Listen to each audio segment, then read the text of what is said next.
안녕하세요. 오늘도 사연 살롱을 찾아주셔서 감사합니다. 저는 40대 초반의 여성이에요. 사연을 들으며 저도 제 이야기를 해보고 싶다는 생각을 많이 했어요. 그래도 정말 이렇게 보내기까지는 시간이 좀 걸렸네요. 저도 제 인생에서 이런 이상한 사람들을 만날 줄은 어릴 때에는 꿈도 꿔본 적 없었거든요. 그 사람들은 바로 제 전남편과 그 집안 사람들이에요.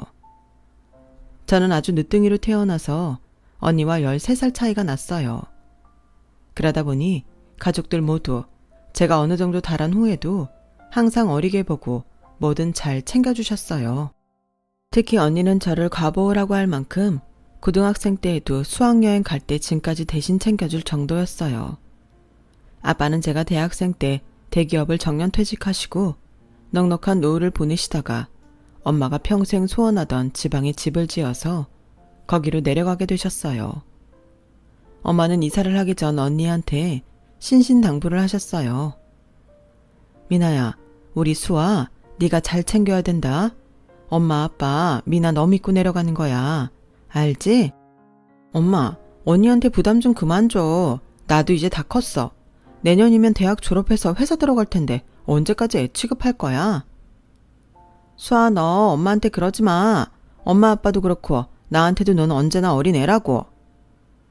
저는 그런 가족들의 사랑이 좋으면서도 때로는 답답함을 느끼기도 했어요. 항상 어린애 취급을 하는 게 짜증도 났고요. 하지만 그것 역시 저를 너무 사랑하다 보니 그런 거라서 뭐라고 할 수 없는 일이었어요. 그런 부모님의 사랑을 뼈저리게 깨달은 건 결혼하고 나서였어요. 부모님은 제가 대학을 졸업하고 3년쯤 지났을 때 마치 약속이나 하신 것처럼 엄마 아빠 차례차례 돌아가셨어요. 그때 생각을 하면 지금도 가슴이 아프고 눈물이 쏟아져요. 저의 든든한 울타리였던 부모님이 돌아가시고서 저는 회사도 그만두고 한동안 아무것도 못하고 지냈어요. 언니는 그런 저를 보며 안절부절했죠. 다행히 두 분이 저와 언니 앞으로 남긴 재산이 많아서 경제적으로 걱정할 일은 없었어요. 물론 저희도 일을 하고 있으니 그런 게 없었어도 먹고 사는 데에는 문제가 없었을 거예요. 그래도 집에 빚이 있어서 그걸 갚는 사람들도 많은데 오히려 부모님께 많은 걸 받았으니 그 또한 감사했고 거기에서도 든든했던 부모님의 품이 느껴져 또다시 울고 그랬네요. 언니는 제가 기운 없이 부모님만 그리워하고 있을 때 제게 힘을 북돋아줬어요. 수아, 너 이러고 있으면 엄마 아빠가 참 좋아하시겠다. 너 이러라고 나랑 엄마 아빠가 그렇게 애지중지한 줄 알아? 부모님은 계속 우리 지켜보고 계셔. 그러니 너도 부모님 슬프지 않게 기운 차려야지. 안 그래? 엄마 아빠가 너 아이들 가르치는 거 좋아한다고 학원 차려주고 싶어 하셨던 거 알지? 너 마침 회사도 관뒀고 다른 일도 없으니 학원 해보는 거 어때? 언니는 제가 생각도 해보지 못한 이야기를 했고 그 말이 저를 다시 뭔가 도전해보게 만들었어요. 사실 저는 미술 전공이었고 부모님은 유학 가기를 원하셨어요. 하지만 저는 공부보다는 일하는 게 좋았고 괜찮은 기업에 들어가 안정적인 생활을 하고 싶었죠. 저도 고등학교 때부터 초등학생 아이들 미술 지도를 했었어요.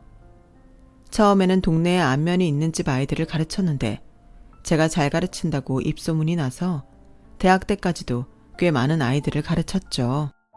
우리 수아는 아주 선생님 하려고 태어났나 봐. 유학 가기 싫으면 엄마가 학원 차려줄게. 아니 엄마, 나는 내 힘으로 회사 들어가서 돈 벌고 싶어. 그러니까 그런 말 하지 마. 학원을 차려도 좀 더 있다가 할래. 그렇게 엄마와 했던 대화들이 생각이 났고 저는 바로 학원을 차릴 장소를 물색했어요. 그리고 몇 달 지나지 않아서 미술학원 원장이 되었고요. 언니는 저보고 잘 생각했다며 정말 좋아했어요. 언니 말대로 내가 학원 열심히 하면 엄마 아빠도 하늘에서 기뻐하실 것 같아. 그동안 걱정 끼쳐서 미안해. 언니 힘들지 않게 힘내서 잘해볼게. 난 힘든 거 하나도 없어. 너만 잘 되면 돼. 그리고 넌 잘할 거야. 난 걱정 안 해. 저는 그때부터 다른 데에는 한눈 팔지 않고 학원 운영하는 데에만 힘을 쏟았어요. 그러다 보니 30이 넘어도 결혼 상대를 찾아볼 생각도 안 했고 혹시라도 누가 저한테 관심을 보여도 아예 상대도 하지 않았어요. 학원은 학생들 좋은 학교에 잘 보낸다고 소문이 나서 정말 잘 되었고 저는 강사분들하고 아르바이트하는 미대생들에게도 인센티브 잘 챙겨주며 모든 면에서 꼼꼼하게 신경을 썼죠. 그리고 부모님 재산이 아닌 제가 번 돈으로 2억 정도를 모았어요. 제가 원래 비싼 명품에도 관심이 없고 외식도 즐기지 않다 보니 돈 쓸 데가 많지 않아서 다른 사람들보다 더 빨리 모았던 것 같아요. 또 살고 있는 집도 부모님한테서 받은 거라 대출 같은 게 나가지 않으니 돈 나가는 데가 많지 않았어요. 그렇게 저는 30대 중반이 됐고 언니는 제가 결혼을 안 한다고 형부한테 하소연을 많이 했다고 해요. 처제한테 결혼 안 한다고 걱정하는 티내면 신경 쓸까봐 직접 말을 못하는 것 같아. 처제, 결혼 생각이 아예 없는 거 아니지? 결혼할 마음이 있는 거면 지금부터 상대를 만나보면 어때? 자상한 성격의 형부는 제가 마음 상하지 않도록 조심스레 말했어요. 보아하니 언니도 형부도 제가 결혼 안 한다고 마음을 많이 쓰는 것 같더라고요. 저는 그때부터 진지하게 결혼 생각을 하게 됐어요. 언니랑 형부한테 더는 걱정을 끼치고 싶지는 않았거든요. 제가 결혼할 마음을 가져서인지 전에는 없던 소개팅이 여기저기서 들어오더라고요. 이전 같으면 거절했겠지만 결혼 상대를 찾기로 한 다음부터는 만날 수 있는 사람은 다 만나본 것 같아요. 그러다 마음이 가는 사람과 인연이 닿게 되었어요. 제가 딱 좋아하는 스타일의 외모에 옷차림도 깔끔했고 말도 잘 통하는 것 같았어요. 그 사람은 저보다 2살 많았고 한 의료회사를 다니고 있었어요. 저는 그때 서로 마음이 끌려서 만났다고 생각했는데 나중에 보니 그 사람은 저한테 계산적으로 접근했더라고요. 만나고 얼마 안 돼서 어쩌다 보니 연봉 이야기를 하게 됐는데 되게 솔직하게 자기가 버는 돈을 이야기하더라고요. 제가 더 많이 번다는 걸 알면서도 이야기하는 게 저는 오히려 좋아 보였어요. 물론 나중에는 진짜 피눈물을 흘리고 싶을 정도로 후회했지만요. 그 사람과 저는 1년이 좀 안 되는 시간 동안 만나다가 결혼 이야기를 하게 되었어요. 수아야, 내가 생각해봤는데 우리 결혼하려면 내가 돈을 더 모아야 될 것 같아. 사실 우리 집은 평범하다 못해 진짜 소시민 집안이거든. 내가 모아서 하지 않으면 어려워. 그래서 말인데 수아 너는 얼마나 모아뒀어? 그걸 알면 나도 어느 정도 수준에서 맞춰야 될지 알 수 있을 것 같거든. 나도 그렇게 많이 모은 건 아니야. 원장이라고 오빠보다 더 번다고는 해도 학원 유지비나 갑자기 들어갈 수 있는 예비비를 계속 마련해두지 않으면 안 되니까. 그런 거 따지면 아마 오빠랑 별 차이 없을걸? 정 부담되면 결혼 좀 늦춰도 돼. 그래, 내 형편 생각하면 결혼 늦춰야 되는데 빨리 결혼하고 싶으니까. 내가 대출 최대한 얼마까지 가능한지 알아보고 가능한 빨리 결혼 날짜 잡아볼게. 너무 무리는 하지 마. 조급하게 생각하지 않아도 돼. 저는 제가 받은 유산이나 돈 모아놓은 건 결혼 전까지는 말하고 싶지 않았어요. 왜 그랬는지 저도 잘 모르겠는데 어쩌면 저도 모르는 감이 있었던 건 아닌가 싶어요. 제 아주 깊은 곳에서 이 남자와 결혼하지 말아야 된다는 걸 알고 있었던 건지도 모르죠. 하지만 그때의 저는 그다지 깊이 생각하지 않았고 남자의 겉으로 보이는 모습으로만 사람을 평가하고 좋게 봤던 것 같아요. 사람을 알아보는 눈이 저한테 부족했던 것도 있었고요. 학원 선생님들 뽑을 때는 냉정하게 잘 관찰할 수 있었는데 저와 평생을 같이 살 사람을 두고서는 왜 그리 제대로 보지 못했나 싶기도 해요. 제가 너무 따지고 계산적으로 보일까봐 뭐든 좋게 보이려고 했던 마음도 있긴 했고요. 아무튼 그 사람과 저는 결혼식장을 잡았어요.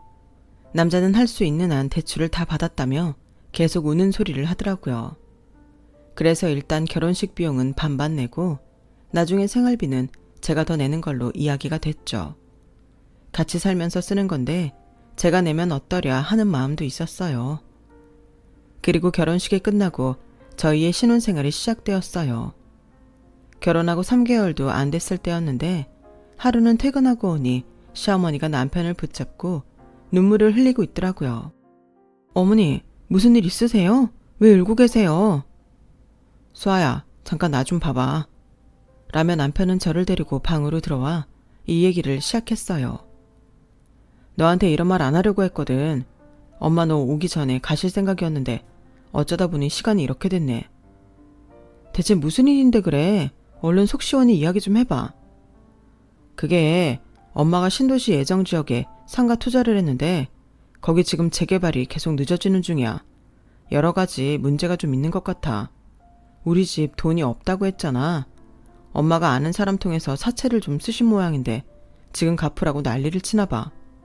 그래서 말인데 아무래도 내가 조금씩이라도 갚아야 될 것 같아.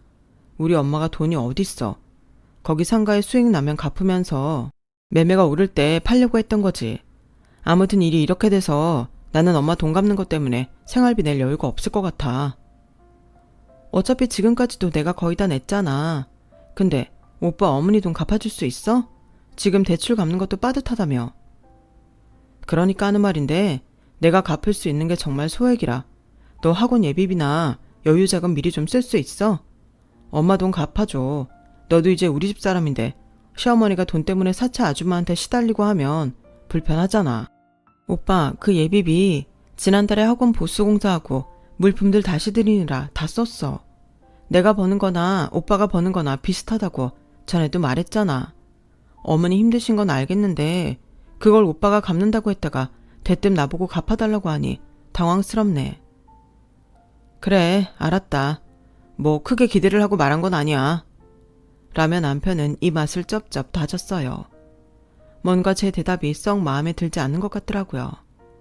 하지만 저는 남편이 자기가 갚을 것처럼 말하다가 갑자기 저보고 학원 예비비와 관리비 같은 걸로 자기 어머니 빚을 갚아달라고 하니 반사적으로 이건 아니라는 생각이 들었어요. 그날부터 남편은 저를 대하는 게 정 같지 않았어요. 무슨 말을 해도 듣는 둥 마는 둥 하고 짜증도 잘 내고 어쩌다 외식 좀 하자고 하면 너나 잘 먹고 잘 살라며 신경질을 내는데 점점 이 사람하고 오랜 세월을 함께 살 수 있을지 겁부터 덜컥 나기 시작했어요.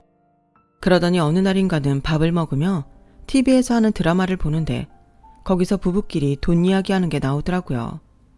그걸 본 남편은 이렇게 말하더군요. 부부간에 서로 돕고 하는 맛이 있어야지. 서로 네 돈 내 돈 이러니까 저렇게 멀어지는 거라고. 아, 초장부터 한 식구대 마음으로 살아야 되는 건데. 꼭 저보고 들으라고 하는 말 같았지만 저는 못 알아듣는 척 아무 말도 하지 않았어요. 학원에 쓸 돈은 분명 제가 사적으로 사용할 수 없다고 말했는데 왜 저러는 건지 답답한 마음이 들더군요. 그래도 시간이 지나면 남편도 마음이 풀리고 이해할 날이 올 거라고 막연히 생각했어요. 하지만 저의 그런 기대는 완전히 빗나갔어요. 그 일은 한 주 뒤에 시댁에 갔을 때 일어났어요. 시댁에는 시어머니뿐 아니라 지방에서 자취를 하는 시동생까지 와 있는데 분위기가 심각하더라고요. 남편도 시댁에 들어가자마자 어떡하냐며 한숨을 푹푹 쉬더라고요. 좀 전까지 멀쩡하던 남편이 왜 이러나 싶어서 보는데 시동생이 저한테 이렇게 말했어요. 형수도 이야기 들었죠. 엄마가 상가 투자한 지역이 지금 건물이 안 올라가서 힘들다는 거요. 아, 네, 많이 힘드시겠어요. 라고 하자 시어머니는 눈물을 찍어내며 혀를 차며 아휴, 말로만 힘들겠다고 하면 뭐하나. 누가 우리 사정을 알아준다고. 남은 남이지. 그래, 아무리 결혼했다고 자기네 식구하고 같겠어? 또 무슨 일이 있었어요? 어머니, 제가 요즘은 들은 말이 없어서 잘 모르는데요. 내가 저번에 말했잖아. 엄마 투자금으로 빌린 돈 갚으라고 난리친다고. 근데 사실 그거 엄마만 투자한 게 아니라 나랑 형석이도 하나씩 해서 그 돈이 꽤 되거든. 뭐? 오빠 그런 말은 안 했잖아. 그럼 어머니만 돈을 빌린 게 아니라 오빠랑 도련님도 돈을 빌린 거야? 형수, 그래서 이게 액수가 꽤 되거든요. 5억이에요. 저는 입이 다물어지지 않았어요. 대체 이 사람들은 뭘 믿고 그렇게 큰 돈을 은행권도 아닌 개인한테 빌려서 이런 상황까지 오게 된 건지 저로서는 도저히 이해가 되지 않았어요. 그리고 세 사람이 동시에 저를 바라보는 눈빛에서 그 돈을 내가 갚아주면 좋겠다는 기대가 너무 보이더라고요. 저는 그 일에 말려들고 싶지 않아서 제가 먼저 입을 열지 않았어요. 시어머니는 계속 눈물을 찍어내며 저한테서 고개를 돌리시더라고요. 아휴, 밥도 안 넘어가고 사는 게 사는 것 같지도 않고 늙음하게 이게 뭔 고생인지 내가 이렇게 될 줄 누가 알았겠어. 엄마, 이럴수록 기운을 내야지. 그래 엄마, 형 말이 맞아. 어쨌든 형수랑 얘기 잘해봐야지. 시동생이 저와 얘기를 잘해본다는 말이 곧 저한테 돈을 갚아달라는 말인 줄 알았지만 저는 가만히 있었어요. 그러자 시동생은 어쩔 수 없다는 듯 드디어 본론에 들어가더군요. 형수, 이만큼 했으면 알아들으실 줄 알았는데 굳이 제 입으로 말이 나오게 하네요.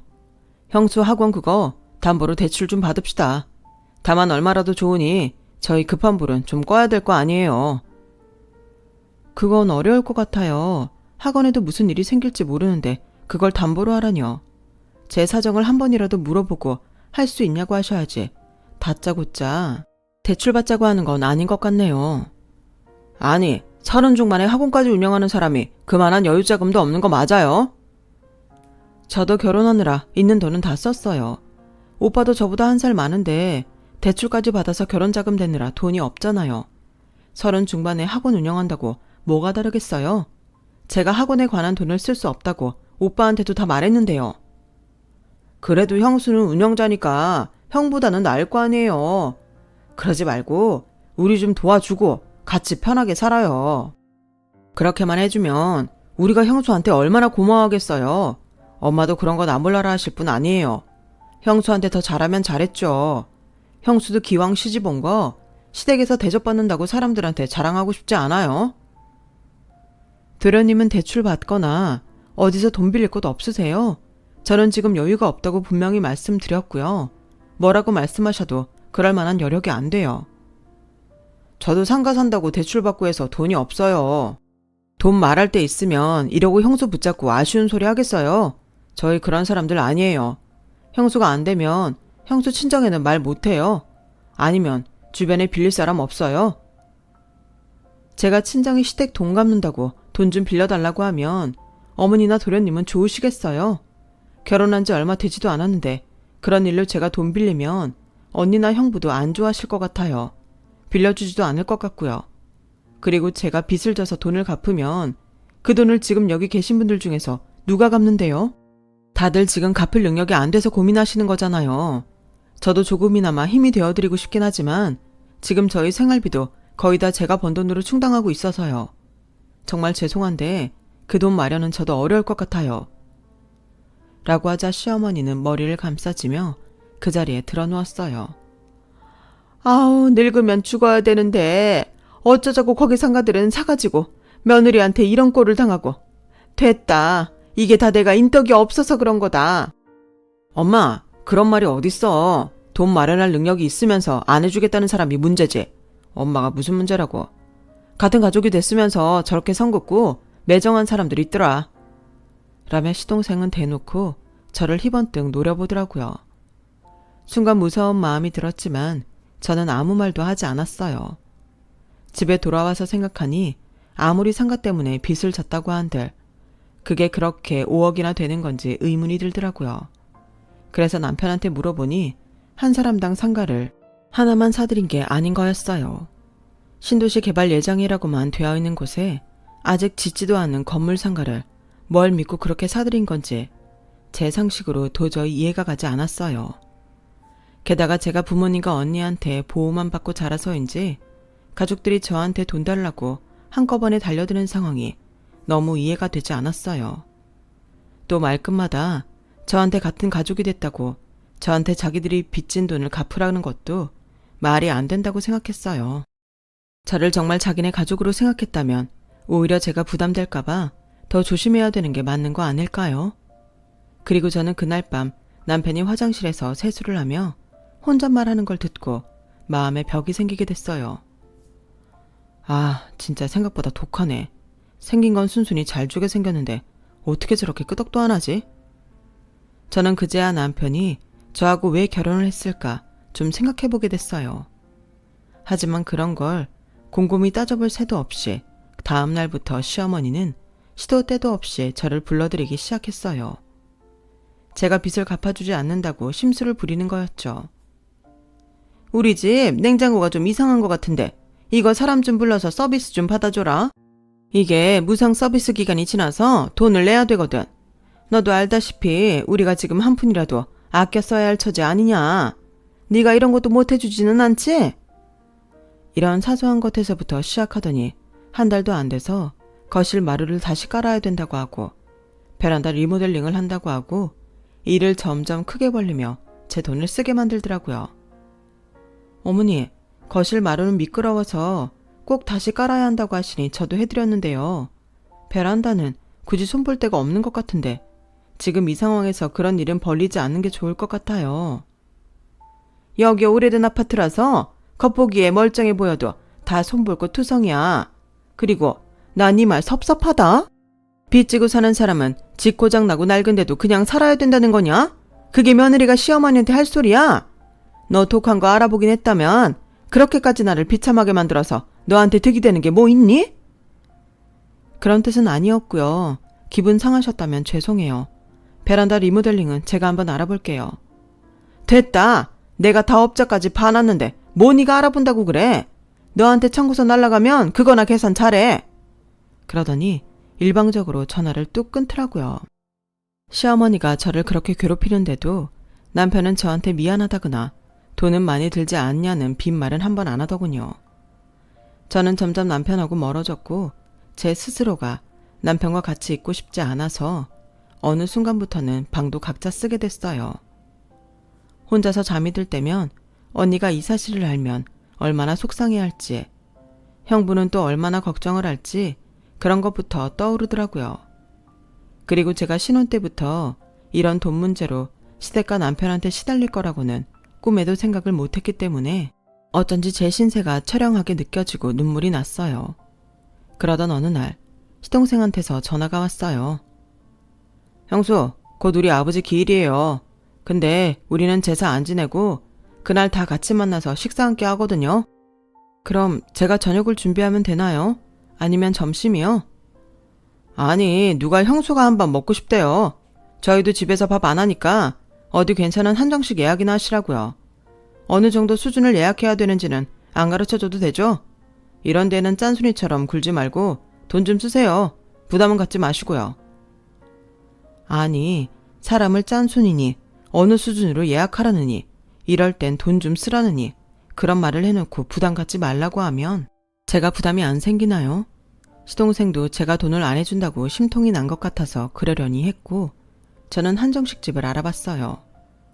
그래도 돌아가신 시아버지 기일이라는데 결혼한 지 얼마 안 된 며느리가 기념일은 잘 챙겨드려야 하니까요.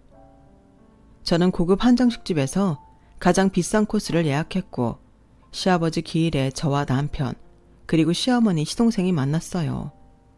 그런데 시어머니는 첫 번째 음식이 나왔을 때부터 한 입 딱 먹더니 젓가락을 집어 던지듯 놓으며 고개를 도리질하더라고요. 아우, 뭐 이렇게 싱겁고 간이 안 맞는다니? 이런데 괜히 인테리어만 그럴싸하게 해놓고 먹을 거 하나 없다니까? 라더니 그 다음 음식도 메인으로 나온 밥과 장어 떡갈비까지 못 먹겠다고 한 입씩만 먹고 아예 다 치우라고 직원을 부르는 거였어요. 시동생도 생각보다 맛이 없다며 투덜거렸고요. 그런 와중에 남편은 아무 말 없이 자기 앞에 차려진 걸 다 먹더라고요. 저는 시어머니가 진상처럼 직원한테 간이 안 맞는다. 이거 다 국산인 거 진짜냐? 원가가 얼마고 가격은 얼마냐? 이런 걸 물어보는 통에 너무 무안했지만 꼭 참았어요. 어머니, 입에 안 맞으세요? 그래도 이게 이 집에서는 제일 비싼 코스인데요. 여기 어르신들이 제일 좋아하신다고 해서 예약한 곳이라 좋아하실 줄 알았어요. 그러게, 네가 이래서 센스 없다는 소리를 듣는 거야. 나한테 미리 뭐가 좋을지 물어보기는 해야 될 거 아니냐? 아무리 애들 아빠 가신 날이라고 해도 먹는 건 우리인데 사람 입맛에는 맞아야 될 거 아니니? 너는 그렇게 둔해가지고 어떻게 애들한테 미술을 가르친다고 그러니? 예술은 센스 있고 좀 빠릿빠릿해야 되는 거 아니냐? 네가 그러니 그 나이 되도록 손에 쥔 돈도 없는 거야. 먼저 가신 양반도 내가 이렇게 한 입도 못 먹은 걸 알면 저 세상에서 속상할 텐데 아주 요새 당체 입에 땡기는 것도 없고 그 양반 가신 날까지 이러니 내가 먹을 복이 없나 보다. 하여간 형수도 참 엄마한테 전화해서 뭐 드시고 싶으시냐 그거 하나를 못 물어봐요. 나도 보니까 여기가 이름값으로 비싸지 맛있지가 않네. 젊은 사람들인데 엄마는 오죽하겠어요. 저는 이 사람들이 일하는 게 제가 돈을 안 줘서라는 걸 알고 있었어요. 하지만 저도 시아버지 기일이니 참고 넘어가려고 했죠. 그런데 남편이 자리에서 일어나더니 다들 나가자. 내가 다른 데서 밥 살게. 뭐 여기는 당신이 알아서 정리하고 나와. 우리는 우리 입맛에 맞는 거 먹으러 갈 테니까. 그 말에 저도 더는 참을 생각이 없어졌어요. 그럼 그렇게 해. 오빠가 그러겠다는데 내가 무슨 말을 하겠어. 그런데 앞으로 다시는 내가 이런 고급 한정식집 예약하고 온 식구 다 모셔오는 일은 없을 테니까 그렇게 알아. 내가 미리 전화해서 드시고 싶은 걸 예약한다고 한들 또 맛없다 하시면 그때는 나도 어쩔 도리가 없잖아. 괜히 돈만 쓰고 서로 마음 상하느니 그게 나을 것 같아. 그리고 오늘 여기서는 어머니랑 도련님 거의 드시지도 않았는데 제가 다 돈 내야 하는 거니까요. 이번 용돈은 못 드릴 것 같아요. 그래도 불만 없으셨으면 좋겠어요. 라며 제가 영수증을 들고 개인실을 나오는데 뒤에서 시동생이 와 진짜 싸가지 대박 없어. 저게 며느리가 하는 태도야? 라는 목소리가 들렸고 남편은 거기에 대해 아무 말도 안 하고 나가자는 말만 하더라고요. 순간 저는 남편하고 더 이상 힘들겠다는 확신을 했어요. 남편마저 저를 그렇게 보고 돈 안 준다고 안색을 바꾸고 사람을 공격하는데 그런 남자랑 어떻게 같이 살 수 있겠어요. 저는 집으로 오면서 속으로 혼자 짧았던 결혼 생활을 정리했어요. 정말 잘 살아보고 싶었는데 결혼하자마자 시댁의 빚잔치에 휘말려서 그 돈 갚아줄 수 없다는 거에 저를 못살게 구던 모든 일을 떠올리니 분하고 눈물이 나더라고요. 저는 그날 늦게 들어온 남편과 말 한마디도 하지 않았고 다음날 이혼 전문 변호사 사무실을 몇 군데 다니며 조언을 받고 이혼 소송을 준비하기 시작했어요. 제가 결혼해서 지금까지 유책사항이 전혀 없고 오히려 시댁과 남편이 돈 문제로 저를 힘들게 했기 때문에 전적으로 저에게 유리할 거라고들 했어요. 그리고 얼마 후 대학 입시가 끝나고 저희 학원에서도 좋은 대학에 붙은 학생들이 꽤 나와서 선생님들한테 인센티브를 챙겨주고 다 같이 회식을 하러 가게 됐어요.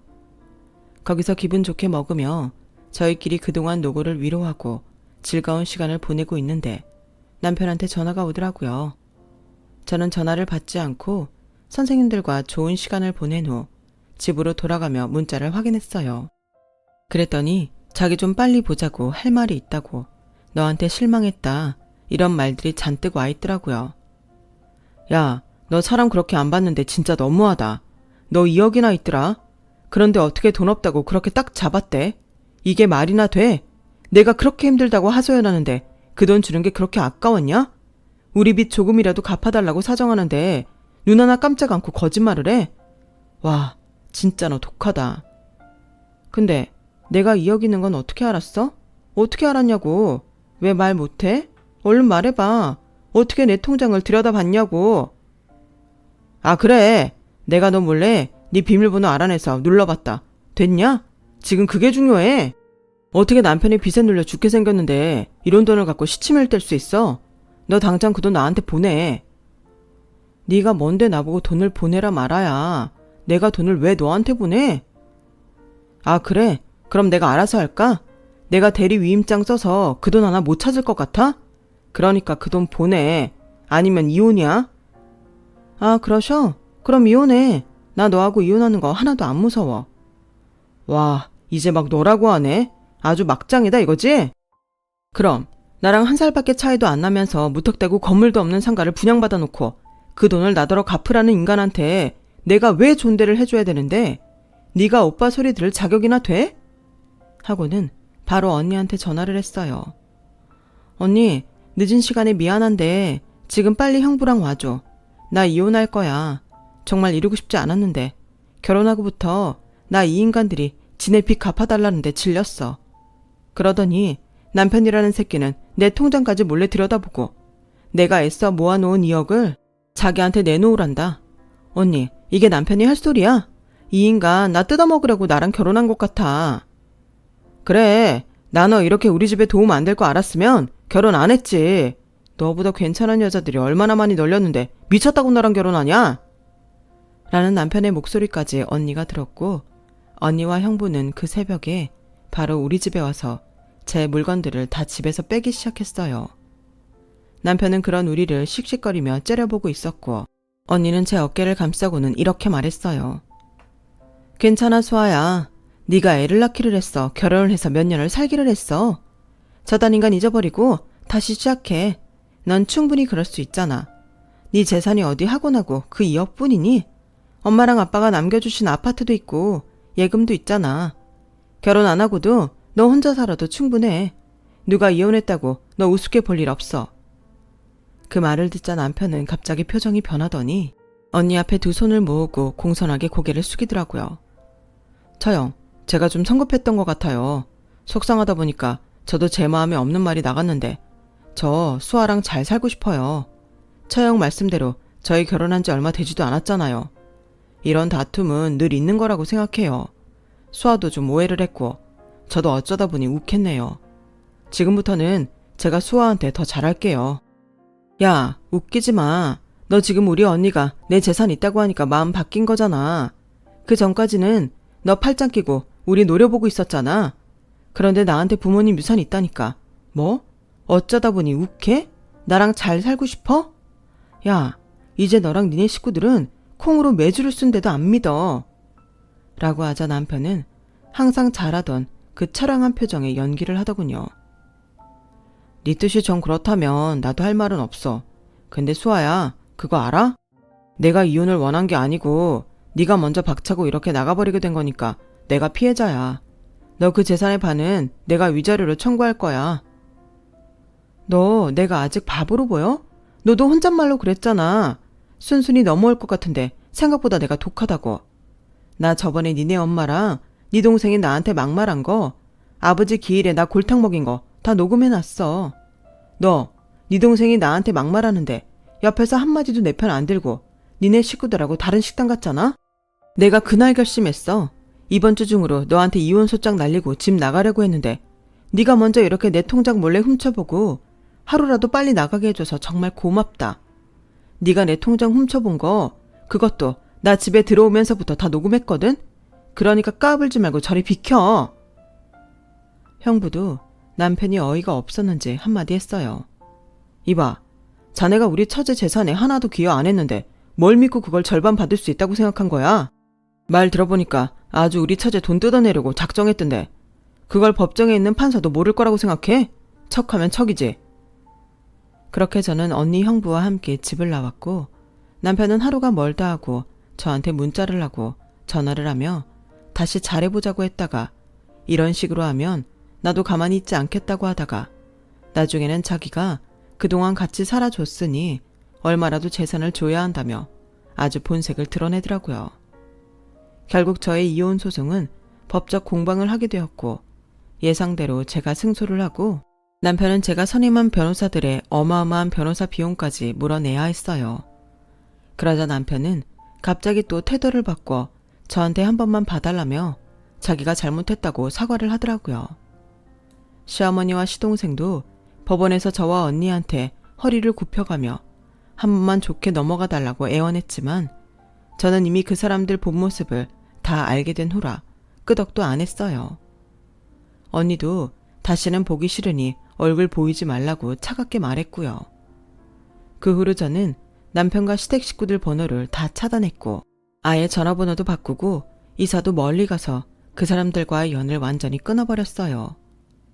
그 즈음에 알게 된 사실이 있는데 사실은 시동생도 결혼을 했다가 이혼을 했다고 해요. 저한테 했던 것처럼 돈 뜯어내려고 그렇게 발악을 했었다고 하네요. 또 시어머니도 시아버지가 돌아가시기 전에 흥청망청 돈을 너무 써서 시아버지가 황혼 이혼을 하고 실버타운에 계시다가 돌아가신 거라고 해요. 어쩐지 다른 종교가 있는 것도 아니면서 제사를 안 지낸다는 게 좀 이상했는데 이혼을 했던 거였고 그런 시아버지의 기일을 저를 골탕 먹이는 데 이용한 거더라고요. 이런 사실들을 변호사가 제 소송을 준비하면서 다 알아낸 것들이었어요. 저는 그때 이후 지금까지 결혼은 하지 않고 있지만 언니 부부와 조카들과 함께 행복하게 잘 지내고 있네요. 언젠가 저한테 좋은 사람이 나타난다면 결혼할 의향은 있지만 아직도 여전히 결혼은 저한테 불편한 기억으로 남아있어요. 제가 워낙 화목한 부모님 아래서 가족들 사랑 듬뿍 받으며 자라서 인생이 저한테 시련을 준 것이라고 생각해요. 그런 일들을 통해 더 단단해지고 앞으로 사는 데에 더 나쁜 일을 당하지 말라고 하는 경험이겠죠. 제 이야기는 여기까지예요. 들어주신 분들 모두 건강하시고요. 매일 행복하시고 좋은 날들 보내세요. 감사합니다. 여러분, 사연 댓글에 응원과 현명한 조언 부탁드려요. 좋아요와 구독은 저에게 큰 힘이 됩니다. 오늘도 좋은 일 가득하세요.